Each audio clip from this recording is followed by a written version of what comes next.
but with the separate label of domestic terrorism, because it was a white supremacist act of domestic terrorism.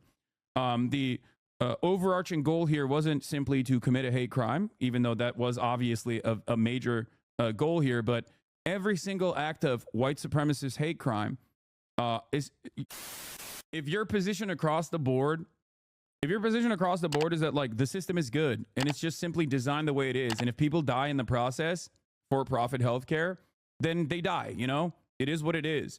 We have actually segmented out this violence to the best of our ability so that it seems invisible, so that it seems normal, and this person actually, struck back against said violence, and therefore he must be squashed, he must be killed, he must be jailed permanently because that is disruptive. There are a lot of people who feel that way, for sure. There are a lot of people who would rather have the stability, the law and order, people who love the notion of law and order and stability, even if it harms them personally, this very same system, they simply would rather prefer the absence of instability, that is disruption, that is disruptive to the regular order of business, because they are fearful of change. That's what it is. Wormfather333, thank you for the 10 community gift to subs. Do you think it's valid to cite Daniel Penny in any and all conversations regarding Luigi? I mean, I think Daniel Penny also has importance here as well. Law tip, it's a plea negotiation tactic. The terror charge is meant to coerce a plea by offering a guilty plea to second degree in exchange for dropping the terror charge, in my opinion. Yeah, that could be the case. Biomart, you're right. But I still think it's a failure overall, because it still hyper focuses, like it still makes his ideological motives the centerpiece of the conversation, and it's also harder to prove in general. And overall, if you are doing this for ideological purpose, if you are doing this because you want to show people how unjust the healthcare system is, the for-profit healthcare system is, then yeah, having the conversation center around your motivations is obviously going to play into that. I still, however, believe that this is a very dangerous precedent.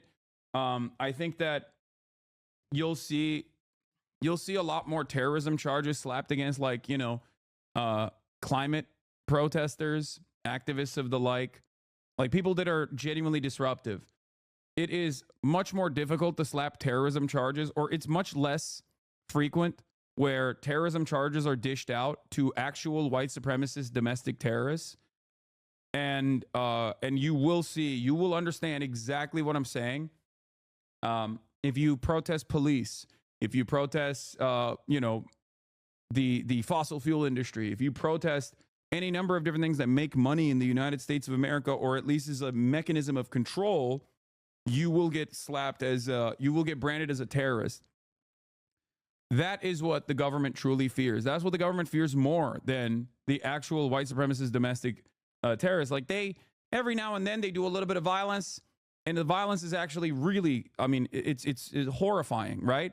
But in their perspective, it's just like, yeah, okay, well, they killed some black people in a church. Who cares? Like, we'll prosecute this person. We'll do our job. But overall, that is nowhere near as disruptive to the regular order of business. White supremacist acts of violence are not disruptive to the regular order of business in the way that, like, someone waking up a lot of people to the reality of for-profit healthcare is. Does that make sense? Especially because, I mean, this is the same principle as to why Republicans regularly hit that line of talking about black and brown people. You see what I'm saying? Shitting on black and brown people, shitting on marginalized people is not disruptive, and is actually beneficial for those who have a stake in continuing the way, the regular order of business, in continuing this corporate oligopoly, this corporate oligarchy. Because that kind of stuff actually focuses your attention.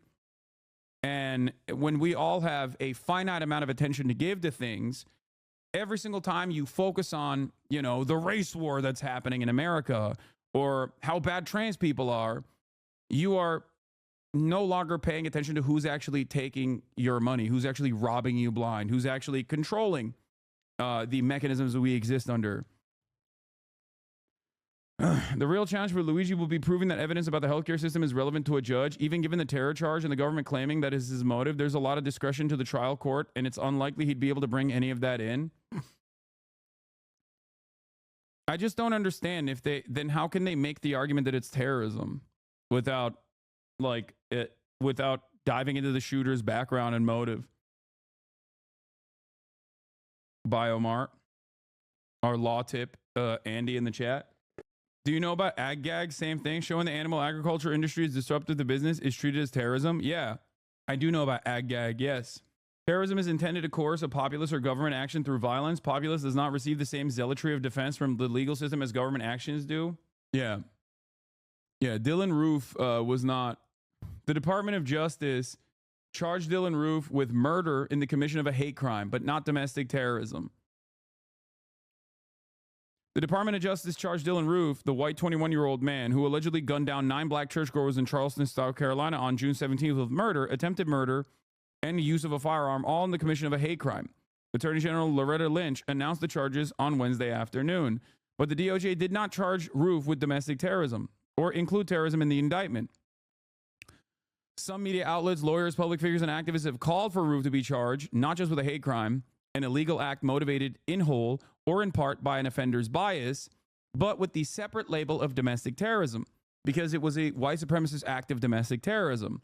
The overarching goal here wasn't simply to commit a hate crime, even though that was obviously a major goal here, but every single act of white supremacist hate crime is often done at the behest of sparking a race war in the United States of America. Some people will openly write it in their manifestos. Other people will not, but they are operating on that same boundary.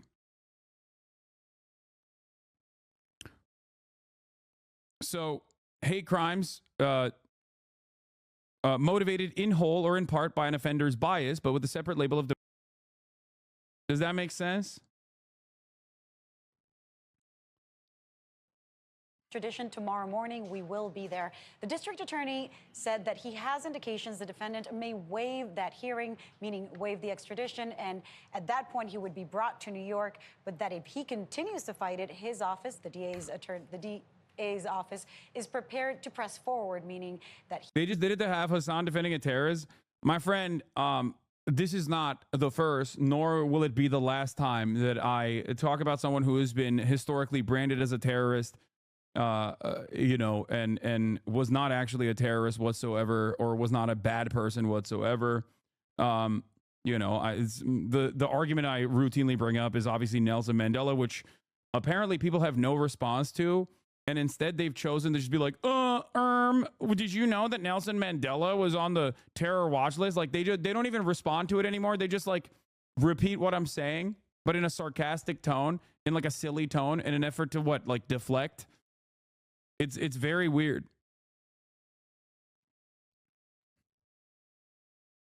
Like I've said over and over again, the designation of terrorism is often very, I mean, it's already arbitrary. There is no legal consensus on this. There's certainly no international consensus on this. And this is one of the things that the rest of the world actually doesn't even follow suit with the United States of America on. Like, that is part of the reason why you don't see every single country declare Hezbollah as a terror organization in the way that America has, right? Because they're like, I mean, even in Lebanon, Hezbollah is also a political party within the parliament. So there is definitely, I guess there is a lot of, there's no real consensus on this matter whatsoever. And people kind of just go off of vibes. He would push the governor, who has said already that she intends to issue a warrant for the new meta is to just call it disingenuous and say that it's bad faith to use Nelson Mandela as an example. Disingenuous. Why is that bad faith or disingenuous? If the argument itself is about like the political application of the terror watch list, is it just that you know, it hurts your argument?